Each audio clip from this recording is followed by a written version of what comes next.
So you just landed in Morocco, passport stamped, bags rolling, and you're smelling something spicy in the air. Not the smell of your cabin mate's cologne, not at all. You're in North Africa, where the land is ancient, and of course the nights are alive. The vibes is international. Welcome to Morocco. And this is my channel, Aysuga, and I'll be your tour guide as we count down to the Africa Cup of Nations 2025. We're looking at the country, Morocco. We have 6 cities hosting, different groups, and we'll be bringing you news and updates leading up to the Afcon, be to start from the 21st of December all the way down to the 18th of January 2026. We'll give you things you need to know. First timer, you got no worries at all because I've got you. I'll tell you the first things you need to do when you're touring North Africa, when you're touring Morocco. So sit back, relax. Don't forget to turn on the notification bell. And already, you should have subscribed. If you have not, please do. And click on the like button to help spread this particular message ahead of the Africa Cup of Nations. I got you. I'm going to be talking news and updates, the cities that will be used, what you need to do when you get there for the very first time, if you're visiting before the Afcon, and if you're not, well, you have just your guide here to help you through, and that's what I'll be doing. So I will come first with some information regarding first timers, and after that I will go into the news beats and give you some updates of things you need to know about Morocco. Then I had a sit down with the coach of Benin Republic, Coach Gernot Rohr, who is also hoping that I will lead his charge to the tournament and what it will be like for them. So I'll be bringing that video towards the later part of this particular content. So sit back, relax, and you will definitely enjoy. You have to watch to the end to get all the information you may want to use as you land in the land of the Medina. Welcome. What did you say the last time? Like, share, subscribe. Is that what you do? I'm not a YouTuber. I'm too old for this, but I see it. You're not too old, though. 40-year-old Ronaldo is a YouTuber. I'm not 40. I know, but you're not too old. That's what I'm saying. You just arriving either in Marrakesh, Casablanca, or Rabat, depending on where you're landing. Definitely, it will be very easy for you. Let me just quickly give you a tip. Download a ride-hailing app like Kareem or InDrive. Those are the ones that majorly work in Morocco. I've also, like I said, I've been to Morocco more than 5 times. The local taxis also, they may charge you more, but, well, it's safer because they know where you may be heading to. I'm not saying that the car hailing apps don't help, but it's better to have a conversation with somebody, go to the car park of the airport, and you can just let them know where you're going. Yeah, you would pay maybe a bit more than maybe you pay with the car hailing apps, but definitely you want to get there safe, you want to get there on time, you want to know where you're going to, you want to speak with somebody while you're going, and they will be able to help you. Then apart from that, language. French and Arabic mostly spoken in Morocco, but a few of them also now, because of the tournament and the recent times they've been having different games that the country Morocco has been hosting for other African countries who don't have such facilities. So a bit of them are now learning English. They speak more in English. They want to communicate. They are friendly. They want to quickly attend to you. So certainly you'll be free. Don't have it at the back of your mind that they want to swindle you. Not all of them are like that.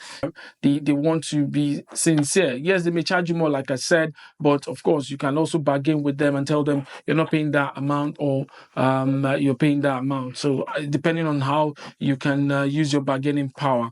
Then again, asmai, shukran, that's thank you. That's the word in Arabic. So you can always use that to open more doors than you expect.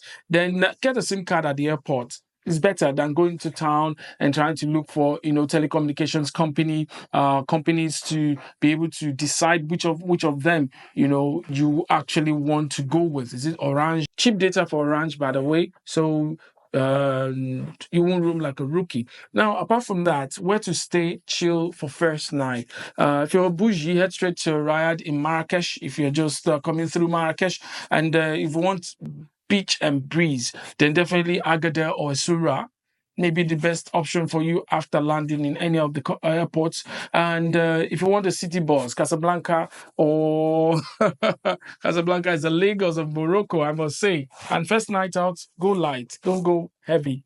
grab a mint tea at a local cafe, and sit on the rooftop. People watch. So take it in. This place glows after sunset. So, it's close to the Sahara. So certainly you have that kind of set.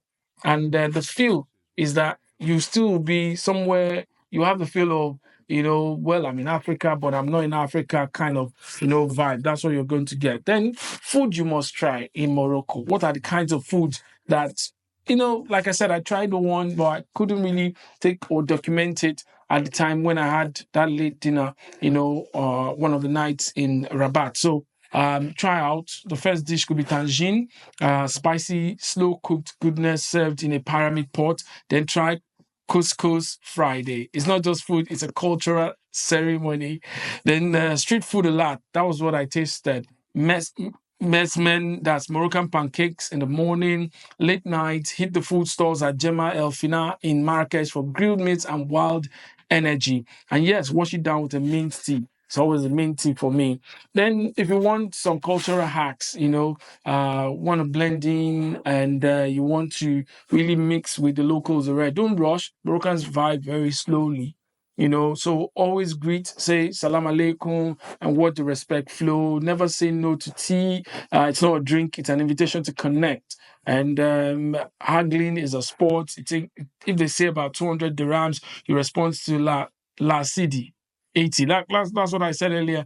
You should have some sort of bargaining power to just let them know, I'm not paying this, I'm paying this. And at some point, you guys will have an agreement. I remember when in Rabat, the night for the Africa Cup of Nations draw, I needed to get a shirt, to match with my top, and I had to go into the market, and I spent like up to 40 minutes in the market trying to get that. So I was going back and forth. Then don't forget, don't bank on your banking apps, or that you want to pay with contactless. That really does not work majorly on the street. Very few places it works. So always be handy with your ATM card to withdraw cash.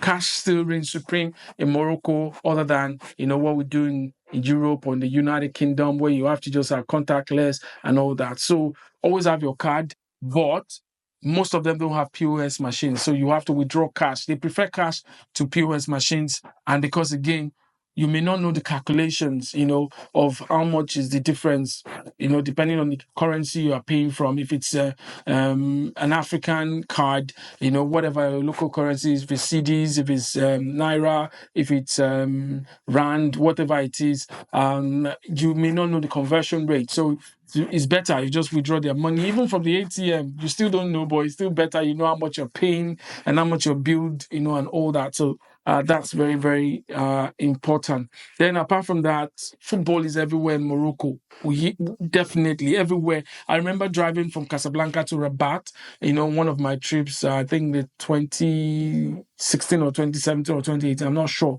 And we're counting the small pitches around, driving all the way from Rabat to Casablanca. By the side, we had pitches, people playing football and all that. So it's not surprising to see that they now dominate African football. They got fourth place, at the last World Cup that was hosted in Qatar, and now they are top favorites to lift this particular Africa Cup of Nations. So I'm not surprised, because they've paid their dues for the past decade, and they have one of the best set of players, on the continent. Then definitely, so like I said, kids juggling on the streets, match replays at every cafe, fans in jerseys living it.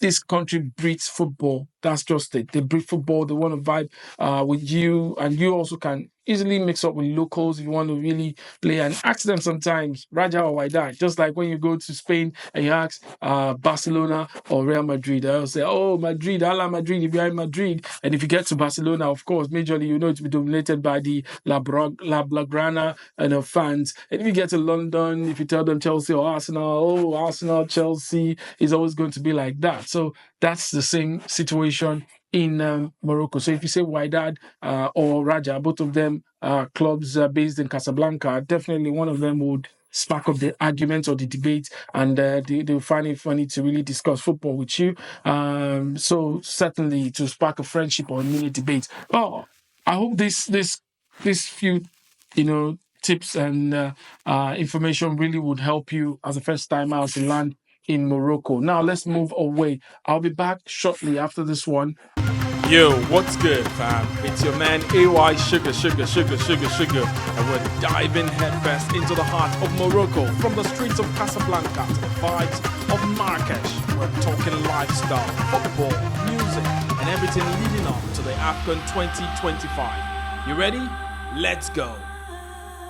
If you're still here, I want to thank you very much. It means you're still watching this particular episode. Now, let's go straight up to what's going on. Preparations for the 2025 Africa Cup of Nations in Morocco are progressing steadily with significant developments across fronts. Well, tournament scheduling already. I've already told you that the Confederation of African Football has rescheduled the tournament to run from the 21st of December 2025 all the way down to the 18th of January 2026. This adjustment aims to avoid conflicts with FIFA's expanded Club World Cup slated for June and July 2025, built to be hosted by the United States of America. Stadium upgrades. Morocco is still upgrading its stadiums to meet international standards ahead of the Africa Cup of Nations, and the Mohammed V Stadium in Casablanca is expected to be ready by the end of March 2025, so it should be ready now, with renovations in Fez, Agadir and Marrakesh following suit. The Prince Moulay Abdallah complex in Rabat is projected to be completed before the end of August 2025. Now, basically, those are the information that I can give to you regarding the preparation. Plans are also on the way for the construction of the Hassan II Stadium in Ben Slimane, east of Casablanca. Once completed in 2028, it will have a capacity of 115 spectators, making it the largest football stadium in the world. But that's basically ahead of the FIFA World Cup. They are joint co-hosts.